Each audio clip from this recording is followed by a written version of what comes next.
오늘 말씀의 제목은 모든 좋은 것을 함께하라입니다. 모든 좋은 것을 함께하라. 오늘 갈라디아서 거의 마지막 장까지 왔죠. 이제 다음 주나 다다음 주면은 갈라디아서가 마무리될 것 같은데 좀 어떻게 정리가 좀 되십니까? 저는 조금 정리가 돼요. 그래서 그 정리된 걸 가지고 오늘 다시 한번 말씀에 들어가기 전에 조금만 말씀드리면, 지난주의 말씀이 가장 많이 기억에 남으실 겁니다. 그것이 뭐냐? 그리스도의 법을 성취하라. 어떻게 성취하느냐? 형제와 함께 온유한 마음으로. 그래서 형제를 통해 성령의 열매를 맺게 하면 된다, 이렇게 말씀드렸어요. 여러분, 갈라디아서에서 계속 말했고 우리가 매주 주일마다 듣는 말씀이 뭐냐? 혼자가 아닌 관계라고. 우리의 응답은 나 혼자 잘해서 받는 응답이 아니라 응답을 확인하는 창구가 성도입니다. 성도. 우리가 먼저 하나님과 함께하고 또한 성도와 함께하면서 내가 응답이고 교회가 응답인 것을 확인하는 것이 신앙생활입니다. 이 갈라디아서에 나오는 문제가 바깥으로부터 들어온 거짓 사도들 그리고 흔들리는 성도들이라고 말씀드리지 않고 유대교에서 그리스도를 믿고 돌아온 성도들이지만 과거를 버리지 못하고 잘 바뀌어지지 않았기 때문에 율법을 강조할 수밖에 없는 성도들이라고 말씀드렸고요. 또 안에 있는 이 이방인에서 은혜로 구원받은 이 성도들은 하나님의 은혜를 알지만서도 사람을 따라갈 수밖에 없는 그 연약한 성도들이라고 말씀드렸어요. 바울이 보는 시선은요, 그 거짓과 진리 싸움이 아니라 연약한 성도들이 모였을 때 일어나는 문제들 있죠. 그걸 교회로 바라보고 있었던 겁니다.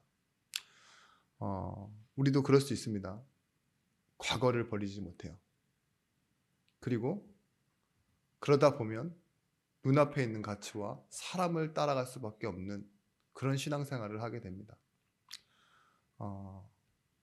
명확한 가치, 확실한 기준이 없으면 우리가 힘이 있을 때는 괜찮지만 참 뭔가 갈등이 생기고 또 어떤 필요가 생길 때 우리는 타협하게 되고 아니면 우리 나름대로 핑곗거리를 찾는 그런 합리주의로 갈 수밖에 없습니다. 저는 여러분들의 마음을 좀 이해합니다.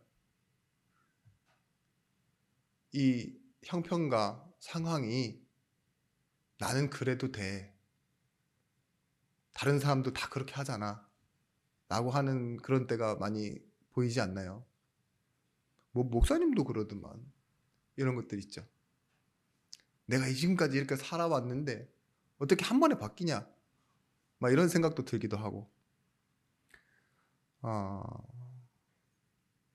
하나님은 우리 마음속에 들어오는 이 육체를 따라가는 욕심, 그러니까 즉 은혜보다 나에게 맞게 내가 필요한 대로 믿으려고 하는 그 종교적인 그 심령을, 욕심을 어떻게 바꾸신다고 했냐? 성령으로 함께 하셔서 이루도록 하시겠다, 이렇게 말씀 주셨습니다. 육체의 욕심은 이렇게 설명드렸습니다. 하나님 없이 내가 뭔가 해보려고 하는 틀린 시도가 육체의 욕심이라고 했어요. 아담 때도 그랬죠. 그냥 선악과 하나, 그걸 먹는 것을 가지고 하나님과 말씀과 벗어나는데도 불구하고 자기가 하나님처럼 돼보려고 하는 시도, 그런 틀린 시도가 육체의 욕심이라고 말씀드렸는데 우리 신앙생활에도 그렇다니까요. 오직 예수 믿는 것 외에 내가 뭔가 또 다른 것으로 좀 응답받을 수 있지 않을까? 좀 상황이 나아져 볼 수 있지 않을까? 그런 상황들. 하던 대로, 알던 대로 그렇게 살아가는 것이 아닌, 하나님은 지난주 말씀처럼 성령의 열매, 그 9가지 열매는 전부 다 뭐예요? 우리 안에서 관계로 이루어지는 응답입니다. 그 응답을 통해서 나를 향한 계획을, 우리를 향한 계획을 이루시겠다고 말씀하셨습니다. 오늘 또다시 결론을 앞에 두고 우리가 말씀으로 들어가면요, 지난주 말씀처럼 어떻게 서로의 짐을 지고 그래서 각자의 짐을 질 수 있느냐는 질문에 저는 이렇게 답을 드렸어요. 가까우면 됩니다. 친하면 됩니다라고. 그죠? 모르는 사람 거를 내가 왜 합니까? 가깝고 친하고 이러면 해줄 수 있잖아요, 충분히. 근데 오늘 제목과 같이 모든 좋은 것을 함께 하라 라고 했을 때 여기는 어떻게 해야 될까요? 좋은 것을 어떻게 하면 함께 할 수 있을까요? 답도 똑같습니다. 가까우면 돼요. 사랑하면 좋은 것은 당연히 나누게 됩니다. 그래서 서로가 신뢰와 사랑하는 것, 그것을 염두에 두고 바울은 갈라디아 6장에 들어가면서 처음으로 꺼낸 말이 무엇이냐? 형제들아입니다. 우리는 이미 같은 곳에서 왔고 같은 응답을 받고 같은 한 목적지를 향해 가고 있는 운명의 공동체다. 당연히 나눌 수 있고 당연히 함께 할 수 있다. 이걸 설명드리는 거예요. 바울이 조금 부담스러운 기록을 남겼습니다. 제가 설교자로서 참 오늘 제목은 부담스러워요. 왜 그러느냐? 제가 물론 이렇게 첨삭을 했습니다. 근데 모든 좋은 것을 함께 하라, 이 앞에 뭐라고 나와 있습니까? 가르침을 받는 자와 말씀을 가르치는 자는, 목사님과 모든 것을 함께 나눠라, 좋은 것은 다 함께 해라 라고 여러분들이 오해하고 착각할 수 있기 때문에 저만 그런 게 아니라 다른 목사님들도 그렇대요. 근데 여러분, 이 말씀이 주어지는 상황을 좀 여러분들이 생각해 봤으면 좋겠어요. 어떤 상황이었죠? 지금 율법주의로 다시 돌아가려고 하는, 그러니까 과거에 있었던 종교 생활로 다시 돌아가려고 한 혼란이 있는 교회에 이 말을 하는 이유가 뭘까요? 바울이 이 편지를 하는 이 시점에 이 교회는 문제만 일어나고 있는 교회가 아니라 이 문제를 알고 응답을 받기 위해 지금 기도하고 있는 성도들이 모여 있는 교회였어요. 근데 그 성도들 중에 깨어 있는 성도들, 우리 교회 안에도 있죠. 이 성도들이 어떻게 했냐? 말씀을 가지고 오직 은혜로 돌아가야 된다라고 영적인 싸움을 하고 있는 거예요. 포럼을 하고 말씀을 전달하고, 그래서 같이 말씀을 확인하는 일을 하는데 얼마만큼 문제가, 아니 응답이 왔냐? 말씀 전하는 사람들이 실제 생계 유지가 힘들 정도로 어려움이 올 만큼 말씀에만 집중하는 일이 일어났던 겁니다. 그러니까 뭐라고 해요? 바울이 그걸 알고, 바울도 복음을 전해서 알잖아요. 그들과 함께 해라. 그들을 경제적으로도 도와주고 같이 함께 기도하면서 영적인 것도 그들을 위해서 기도하면서 모든 좋은 것을 함께 해라, 이렇게 말하고 있는 겁니다. 참고문헌이나 이렇게 책을 보면은요, 이 좋은 것이라는 개념이 우리는 당연히 영적인 것으로 봐야 되잖아요. 그런데 80대 20%의 이 비율로 좋은 것을 굉장히 물질적인 것으로 적어놨어요. 물질적인 것으로 도와줘라. 왜 그랬는지 그 앞에 드린 설명이 충분히 답이 될 겁니다. 첫 번째입니다. 모든 좋은 것을 함께하라. 제목과 같습니다. 좀 고민해 보시면 알겠지만 물질이 좋아요? 영적인 게 좋아요?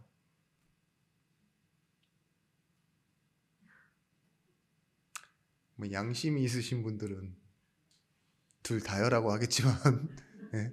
양심을 속이시는 분들은 나 몰라라 하시는 분들은 둘 중에 하나만 꼭 얘기하시겠죠. 근데 물질적인 것과 영적인 것은 긴밀한 관계가 있습니다.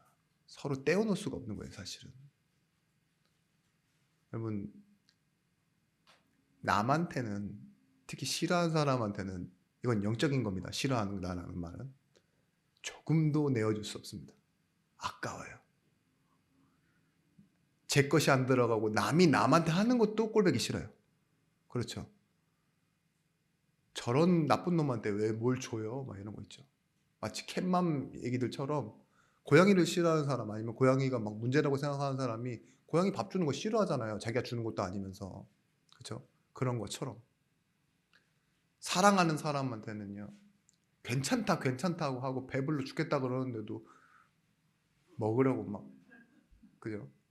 압력을 놓고 폭력을 행사하고, 그렇게까지라도 해서 먹이려고 하면서, 내가 이렇게 맛있는 거 해놨는데 너 또 뭘 그렇게 막 먹고 들어왔냐 이러면서 배부르다 그러는데 한 입만 먹어봐 이렇게 하고 하는 게 뭐예요? 영적인 것과 육신적인 건 다 연결되어 있는 거예요. 그런데 로마서 15장 27절 말씀 보시면, 저희가 기뻐서 하였거니와 또한 저희는 그들에게 빚진 자니 만일 이방인들이 그들의 영적인 것을 나눠 가졌으면 육적인 것으로 그들을 섬기는 것이 마땅하니라. 여러분, 마땅한 게 있습니다. 여러분들이 영적인 축복을 진짜 받고 이 축복을 누리고 있으면요, 육신적인 것은 연결돼서 나가는 거예요. 1차원적인 질문이지만 감사가 많은 사람이 헌금을 많이 낼까요? 아니면 감사가 마른 사람이 헌금을 많이 낼까요?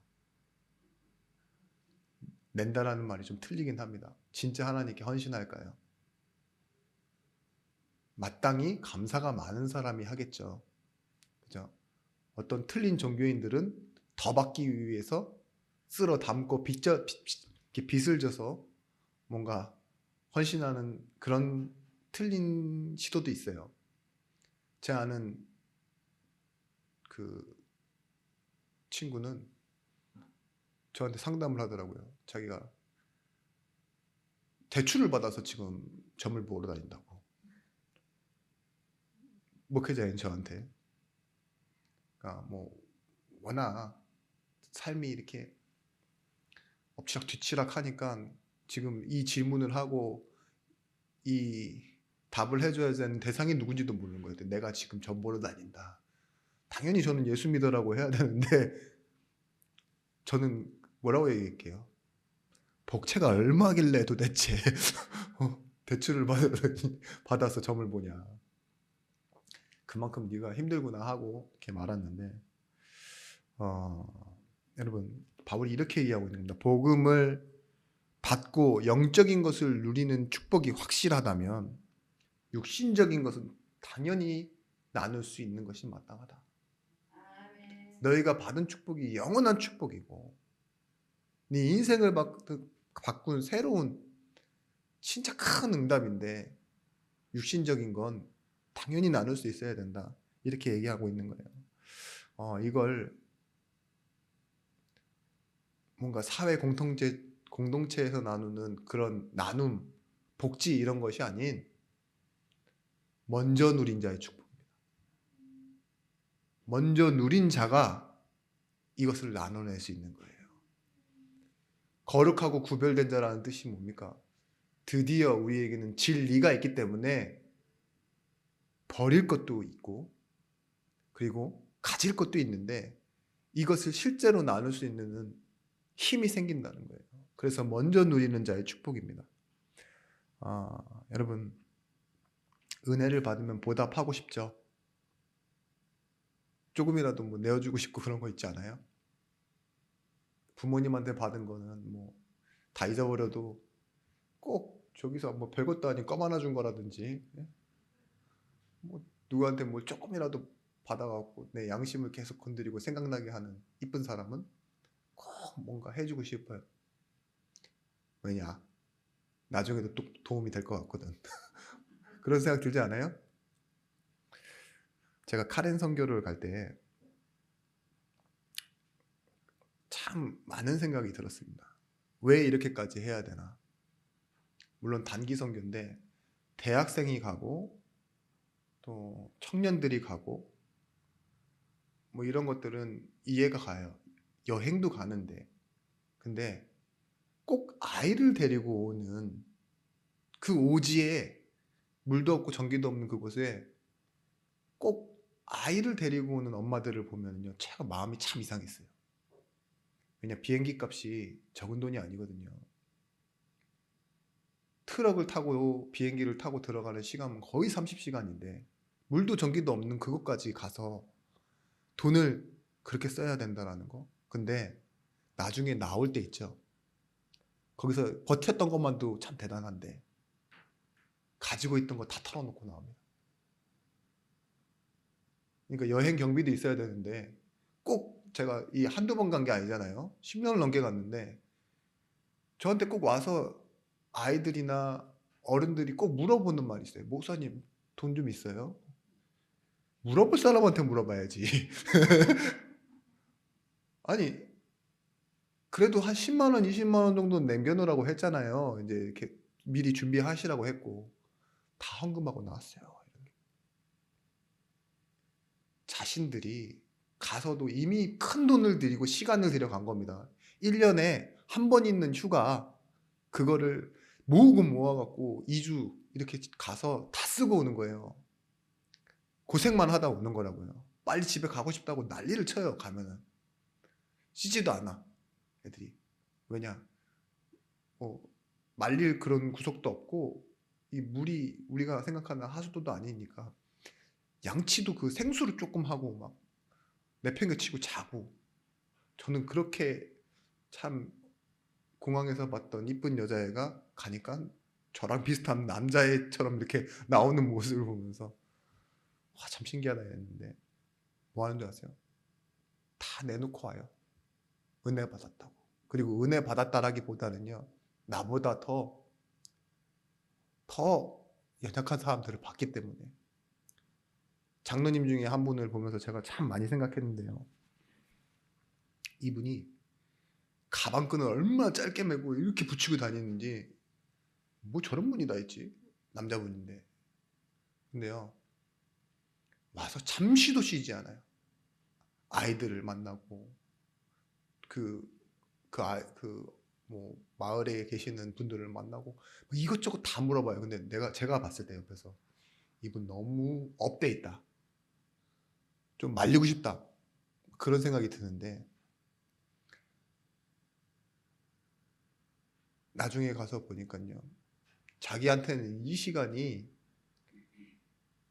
한평생 뭐 한 거의 60살 뭐 이렇게 살아왔지만 이런 시간은 한 번도 없었던 시간인 거예요.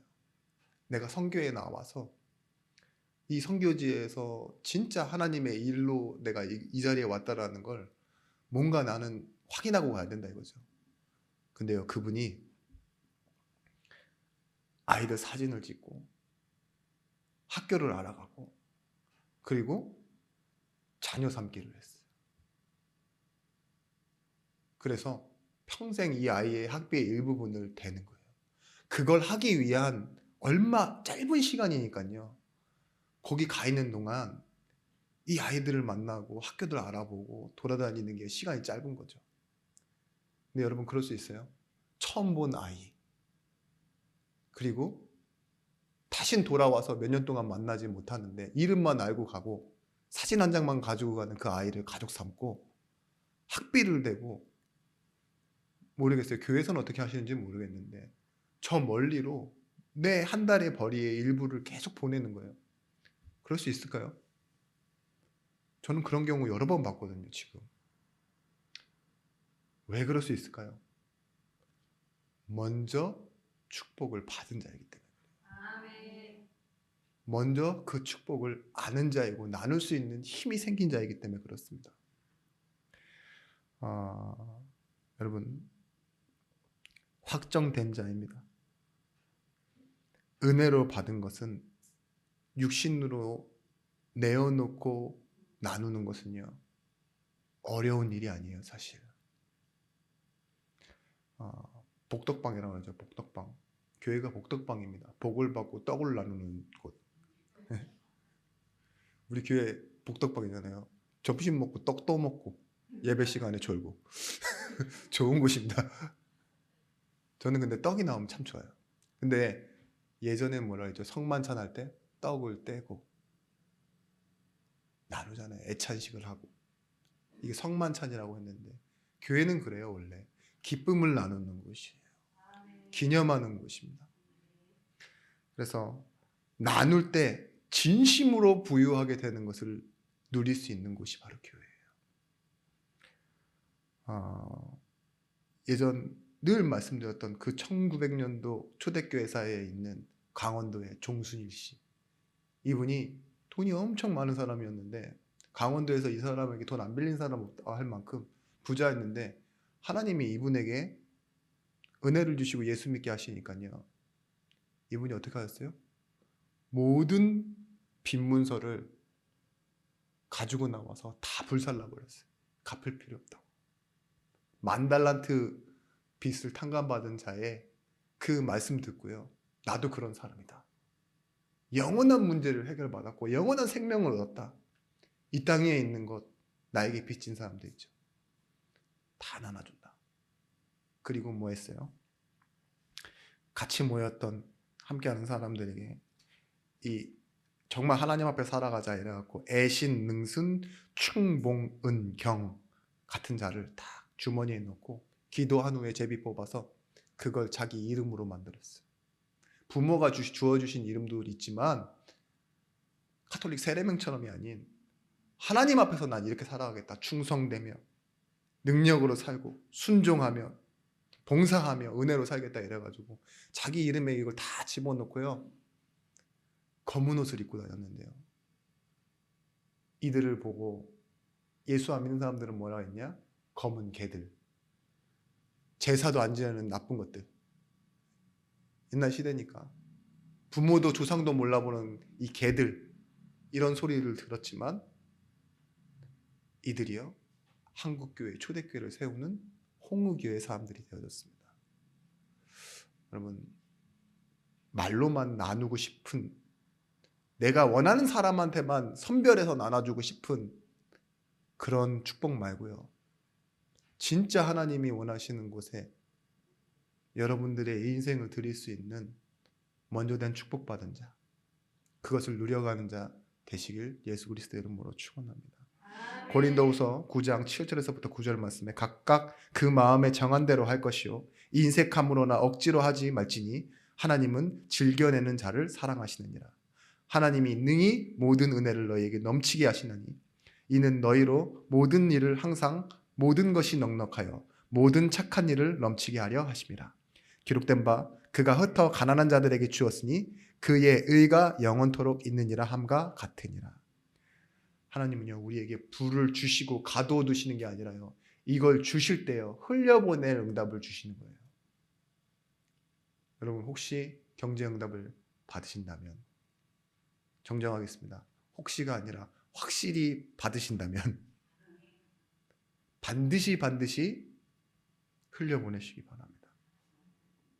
부담으로 느끼지 마시고, 받는다는 것에 먼저 기뻐하시기 바라요. 생기면 내라고? 이게 아니라 주신다니까. 그러면 이게 벌써 받지도 않아놓고 쓸 거에 대한 걱정하시는 분들이 있는데 예, 이런 의미를 두고 좀 전문 용어로 자린고비라고 하죠. 쫌생이 되지 마시고 하나님이 주실 것을 믿는 증인 되시길 바라요. 여러분, 복음을 전하는 이유를 발견하게 될 겁니다. 그냥 경제로만 주고 베푸는 건 기부예요. 복음 전하는 이유를 가지고 해야 돼요. 결론을 향해 가는 우리 현재의 모습을 가져야 됩니다. 바울이 로마서를 쓰는 결정적인 이유가 어디에 있었는지 아십니까? 바울이 로마를 못 갔기 때문에 로마서에 편지를 썼는데요. 그 못 가는 이유가 무엇이었냐?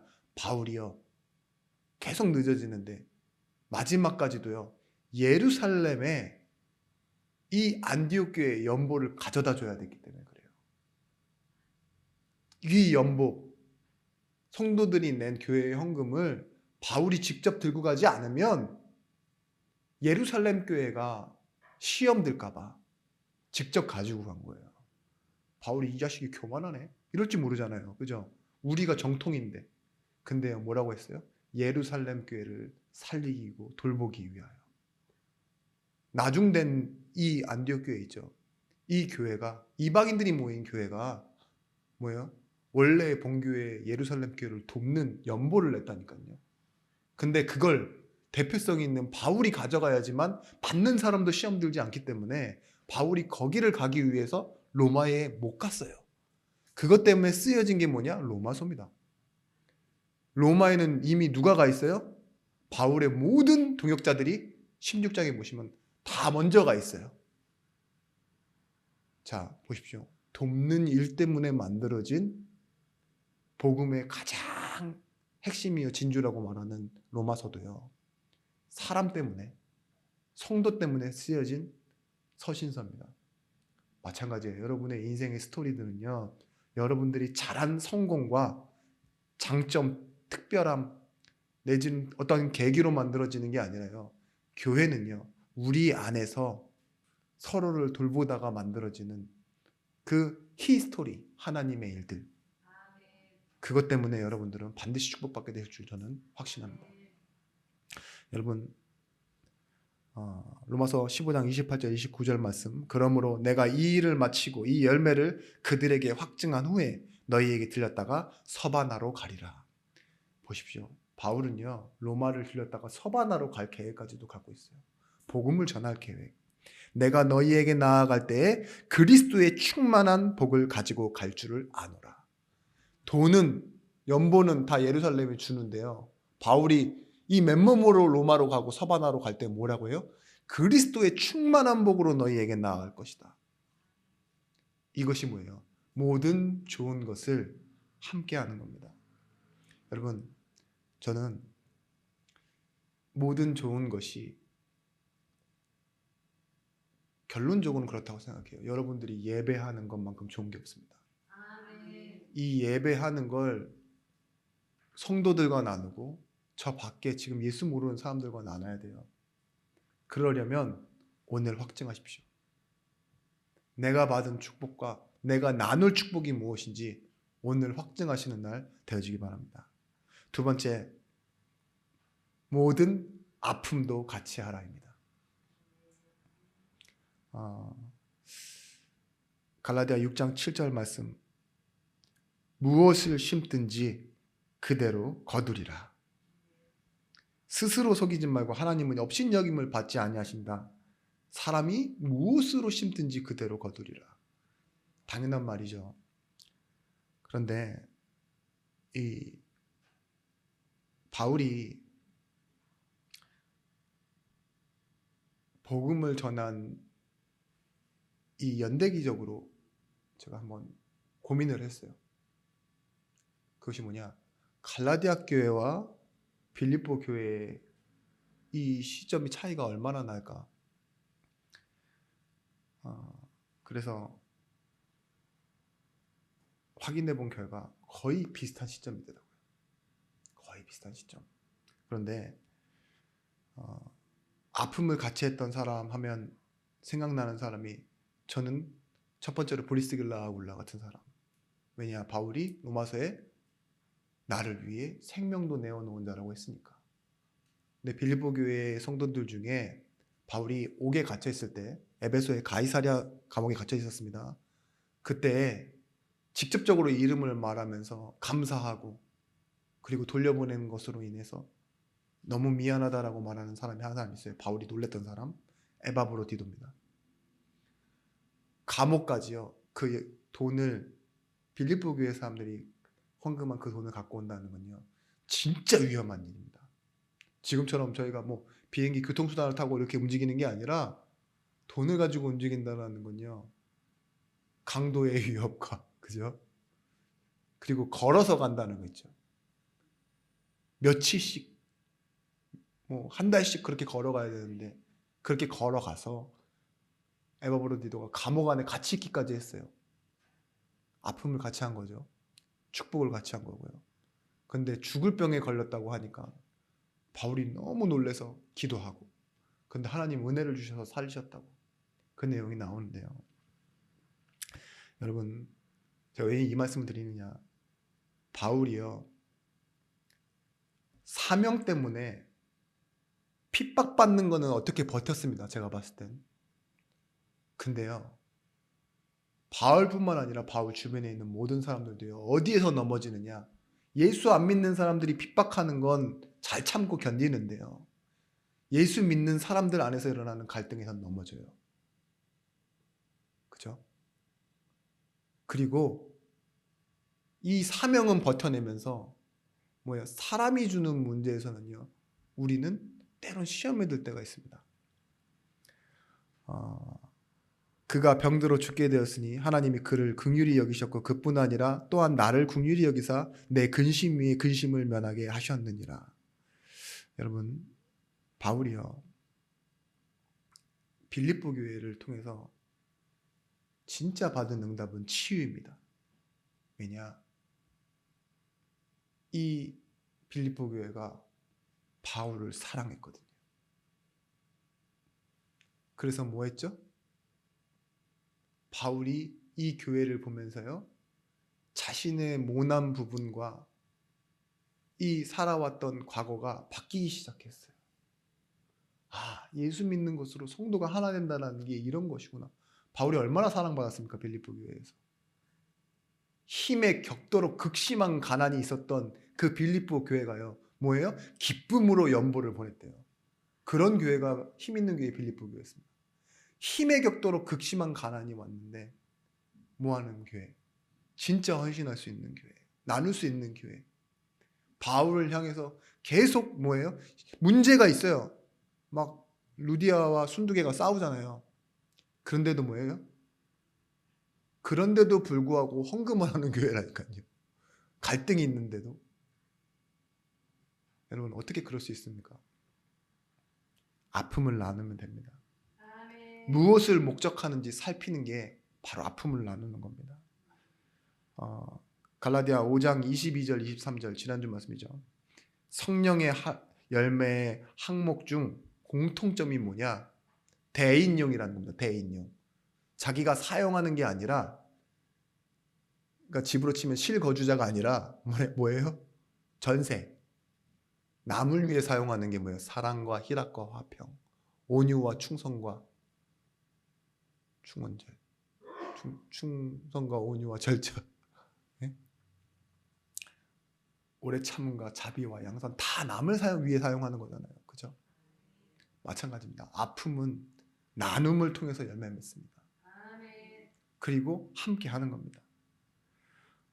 억지로 하거나 평균을 위해서 하거나 복을 받기 위해서 하는 것도 아닙니다. 누가 범죄한 일이 일어나거든 그때 뭐라고 했어요? 온유한 마음으로 바로 잡고, 그것도 아픔을 나누는 겁니다. 지난주 말씀처럼 그래서 뭐 하래요? 그리스도의 법을 성취하라. 먼저 입은 자가 은혜로 감당해 주지 않으면 시험 든 사람은 똑같이 그대로 있을 겁니다. 먼저 은혜 입은 자가 판단을 하기 시작하면 여러분, 주변 사람들이 많이 힘들어집니다. 그래서 뭐예요? 짬밥 타령하지 마시고, 내가 몇 년 믿었는데 막 이러면서, 그래봤자 여러분 10년 넘으면 다 비슷비슷해요. 예? 막 20년 믿었다, 뭐 한 17년 믿었다, 짬밥 싸움하고 이러면요, 그러시면 안 되는 겁니다. 거의 노인정 할머니들이 싸우는 거가 비슷해요. 어린 것이 이랬는데 제가 봤을 땐 다 이렇게 그렇죠? 여러분, 바울이 안 변하는 사람은 바꿔서 쓰는 거 아니라고 그러잖아요.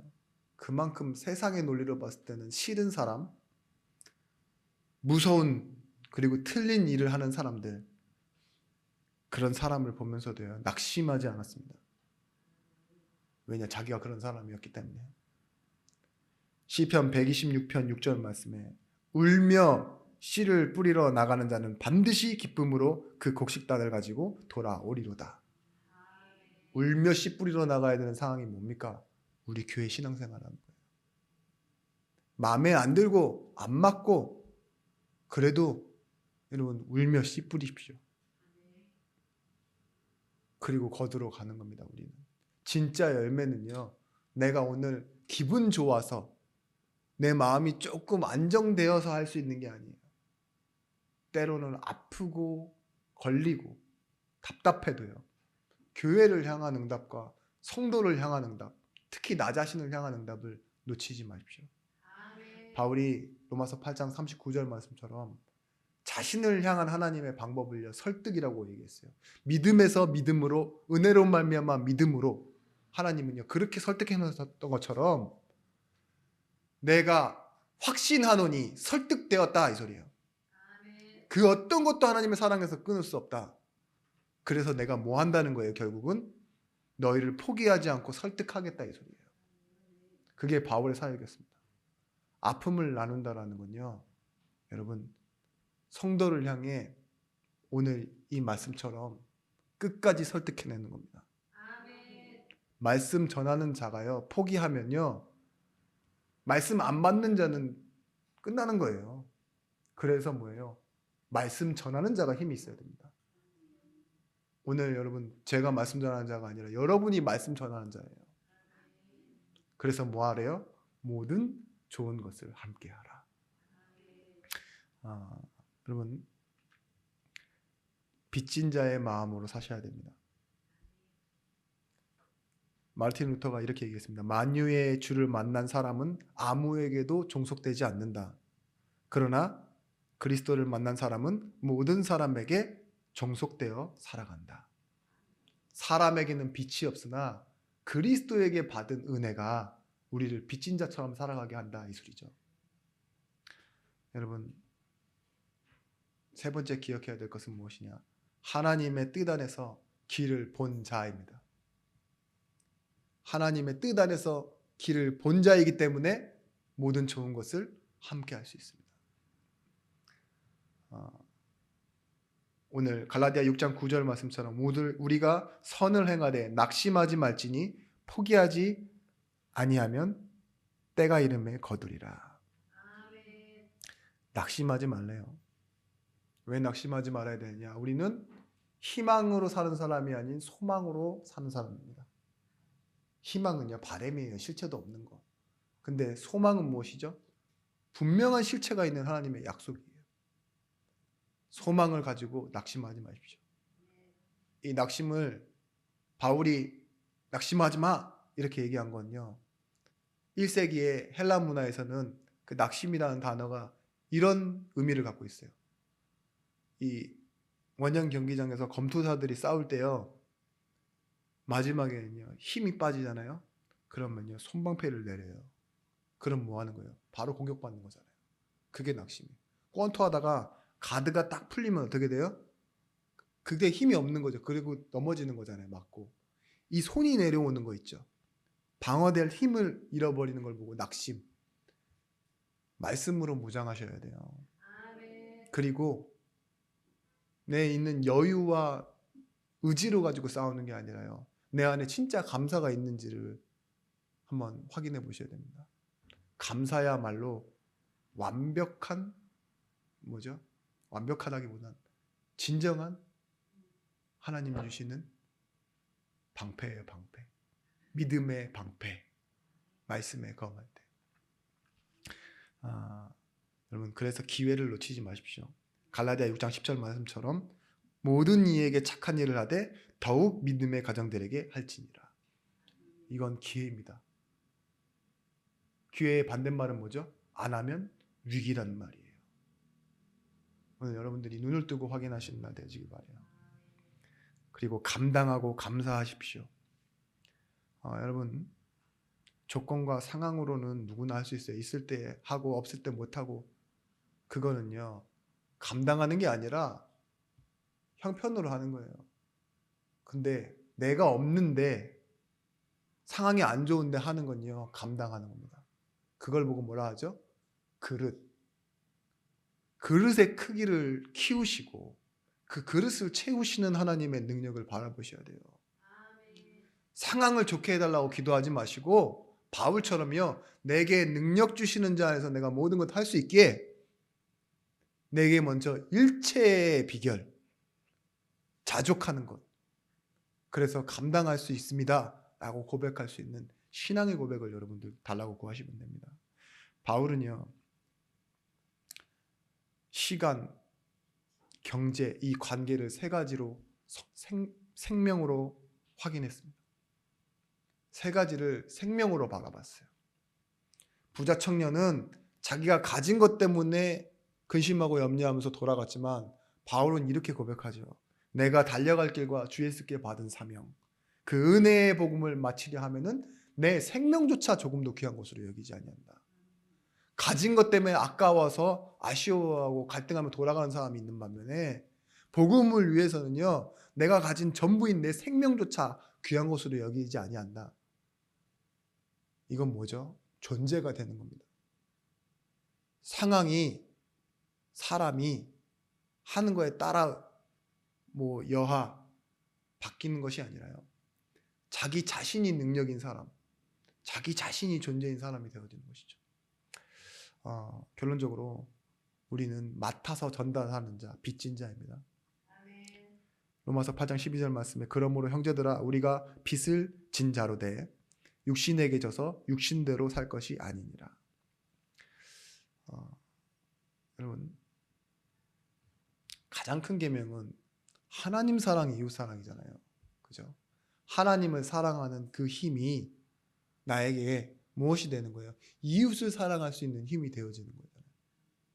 그래서 빚진 자라는 말은 실제 꺼서 내가 다시 그 사람에게 돌려내는 그런 의미의 빚진 자가 아니라 하나님이 나에게 저 사람에게 전달하라고 주신 맡겨놓은 거 있죠. A가 B에게 주라고 했던 거를 내가 중간에 받아갖고 있는 거, 심부름하는 거, 그걸 보고 빚진 자라고 해요.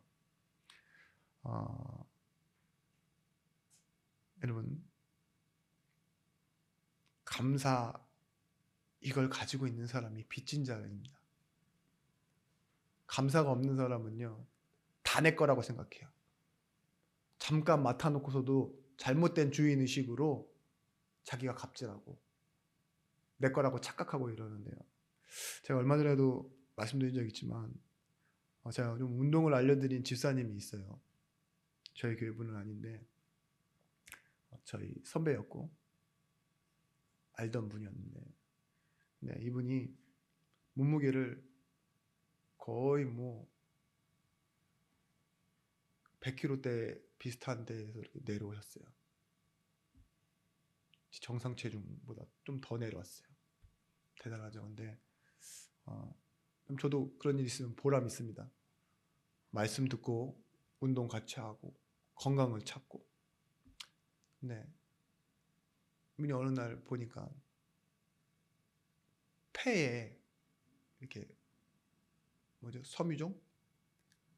이게 생겨서 빨리 치료를 해야 된다고 해서 폐의 거의 대부분을 이제 잘라내야 되게 된 거죠. 근데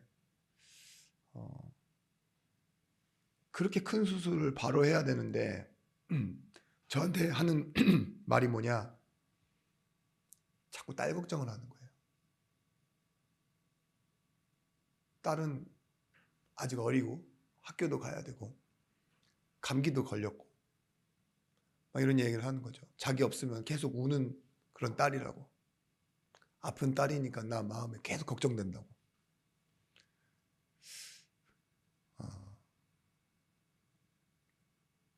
제 입장에서 들으면 그래요. 지금 당신이 그렇게 큰 문제를 만났는데, 큰 수술을 해야 되는데, 그 큰 수술을 해야 하는 사람이 자기 걱정 안 하고 자기 딸 있죠. 어리니까 걱정되는 딸이긴 한데 그 딸 걱정만 계속하는 거예요, 저한테. 그게 무슨 의미일까요? 저는 그런 생각했습니다. 하나님 마음이 그러시지 않을까?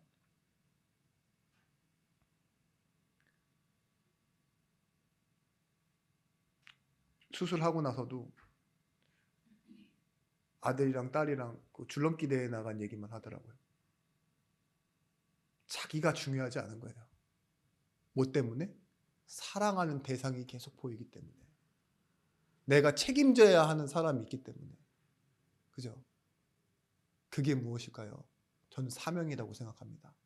그 사명과 똑같은 말이 뭐냐? 사랑이라고 생각해요. 사랑하는 사람에 향해서 하는 그 걱정은요, 자신의 안위보다, 내 상황보다 더 중요한 게 될 수도 있어요. 오늘 미리, 그리고 아직, 장차 그 오게 되어질 은혜를 아는 자의 기도는요, 다릅니다.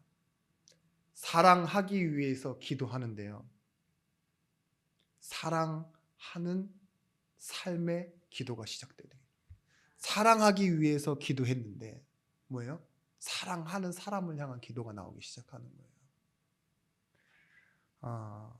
여러분, 구하라, 찾으라, 두드리라. 이 말은 뭐냐? 내 거 달라 이 소리입니다. 내가 왜 구하고 찾고 두드리냐? 아이테오, 하나님 내게 주시기로 약속한 내 것, 그것 주세요 라고 구하고 찾고 달라는 거예요. 두드리라는 소리입니다. 오늘 여러분의 인생은 무엇인지 한번 다시 정리되시길 바랍니다. 내가 옮겨내야 될 사랑과 진정한 의미의 교회가 보이지 않으면요, 나눈다는 말도 굉장히 어색할 거고요, 축복을 받는다라는 말도 결국은 내 중심으로 생각할 수밖에 없어요. 저는 확신합니다. 여러분들은 하나님의 계획 가운데 정말 전도와 선교를 통해 하나님의 영광 나타낼 증인들이기 때문에 이제는 복음의 참된 축복을 회복할 사람으로, 그리고 그 축복을 가정과 여러분의 일터로 옮겨낼 증인으로, 단순히 부담감이 아니라 정말 이 사람을 찾아야 된다는 그 집중 때문에 영적으로 여러분들이 간절해지는 그런 증인이 되시길 예수 그리스도의 이름으로 축원합니다. 모든 좋은 것을 나눌 성도와 영혼을 보시기 바랍니다. 나눌 뿐만 아니라 나눔을 받아 누리는 행복의 증인이 되시길 예수 그리스도의 이름으로 축원합니다. 기도하겠습니다. 하나님, 우리가 복음 안에서 모든 좋은 것을 나눌 수 있는 성도요, 증인이요, 제자로 세워지길 원합니다. 우리 환경보다 더 앞에 준비하신 하나님의 계획을 바라보게 하시고, 사람의 말보다 말씀으로, 성령으로 일하시는 그 하나님의 일하심이 우리 눈앞에 밝히 보여지게 하여 주시옵소서. 성령의 충만함을 받은 증인들처럼 권능받고 땅끝까지 가는 그 축복을 예중교회와 우리 성도들이 회복하게 하여 주옵소서. 예수 그리스도의 이름으로 기도드렸습니다. 아멘.